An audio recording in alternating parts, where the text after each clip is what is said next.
มื้อนี้ซักจะมาแนะนำการจัดวางข้อความเป็นแนวตั้งหรือเปลี่ยนทิศทางข้อความในแบบต่างๆวิธีการเฮ็ดก็บ่ยากเลยตัวอย่างนี้เป็นข้อมูลประจำเดือนของซักบัดนี้เนื่องจาก2ข้อความในแต่ละคอลัมน์คะแนนมันกว้างข้อเสียแม่นมันจะล้นหน้าเจียของเฮาในเวลาปิ้นเวลาเฮาพรีวิวปิ้นเฮาจะเห็นว่าหน้าเจียของเฮาแม่นมีถึง3หน้าซึ่งว่าบางเวียกงานแม่นเฮาต้องการให้มันอยู่ในหน้าเดียวเท่านั้น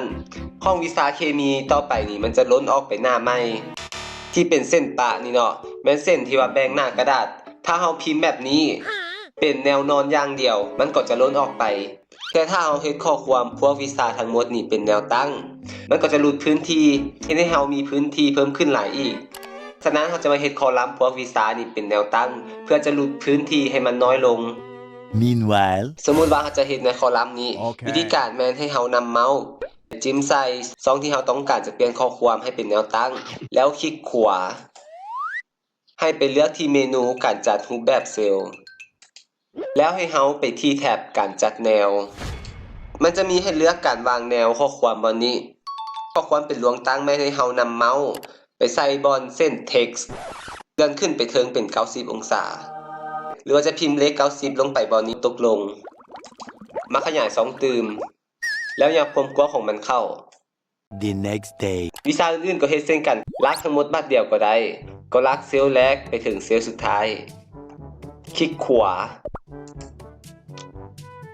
เลือกจัดรูปแบบเซลล์จะลากบอลนี้ขึ้นไปเป็น90หรือจะพิมพ์บอลนี้เป็น90ได้ทั้ง2แบบแล้วกดตกลงเพื่อนๆก็สามารถจะจัดซองทั้งหมดให้ยับมาแบบนี้ถ้าว่ามันยังล้นอีกตัวนี้อาจจะเฮ็ดเป็น-90ข้อความจะเริ่มแต่เทิงลงลุ่มกดตกลง much later อันนี้ก็เป็นทริคมาฝากเพื่อนๆในการจัดข้อความเป็นแนวตั้ง90องศาเอียงเป็น45 30องศา-90องศาต่างๆเพื่อนๆก็สามารถเลือกได้ใน Excel ในแต่ละคอลัมน์แต่ละเซลล์ปรับแนวใดก็ลองเอาไปปรับใช้เข้าในเวียกงานกันเบิ่งสำหรับมื้อนี้สบายดี